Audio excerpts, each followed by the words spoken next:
বৃহস্পতিবার দিনাজপুর ঠাকুরগাঁও পঞ্চগড় জেলায় ৩১ দফা কর্মশালায় লন্ডন থেকে ভার্চুয়ালি যুক্ত হন বিএনপির ভারপ্রাপ্ত চেয়ারম্যান তারেক রহমান। সংস্কার সহ তৃণমূলের নেতাকর্মীদের নানান প্রশ্নের উত্তর দেন। ভার্চুয়ালি যুক্ত হন দলের মহাসচিব মির্জা ফখরুল ইসলাম আলমগীরও। ৩১ দফাকে জাতির মুক্তির সনদ হিসেবে উল্লেখ করে সেগুলোকে জনগণের দ্বারে দ্বারে পৌঁছাতে নেতাকর্মীদের নির্দেশনা দেন মির্জা ফখরুল। এই ৩১ দফা হচ্ছে আমাদের একটা মুক্তির সনদ, জনগণের ভালোবাসার দলে পরিণত করতে পারি, সেই লক্ষ্যে আমাদেরকে কাজ করতে হবে। ৩১ দফাকে পুরোপুরি আমাদের নিয়ে যেতে হবে জনগণের মাঝে। জনমানুষের চাওয়ার সঙ্গে একটি মহলের চাওয়ার পার্থক্য রয়েছে উল্লেখ করে দলের ভারপ্রাপ্ত চেয়ারম্যান বলেন, গণতান্ত্রিক অধিকার বাধাগ্রস্ত হলে সবকিছু বাধাগ্রস্ত হবে। নেতাকর্মীদের যে কোনো মূল্যে জনগণের পাশে থাকার নির্দেশনা দিয়ে তারেক রহমান বলেন, সংস্কার প্রস্তাব উপস্থাপনের ক্ষেত্রে অন্যদের সঙ্গে পার্থক্য হলো বিএনপি স্বৈরাচারের রক্তচক্ষু উপেক্ষা করেই ৩১ দফা দিয়েছে।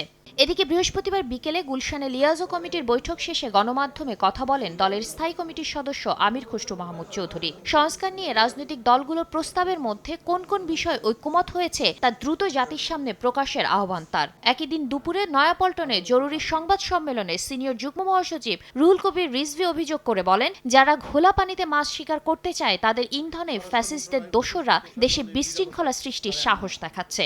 শাতিলা শারমিন, সময় সংবাদ, ঢাকা।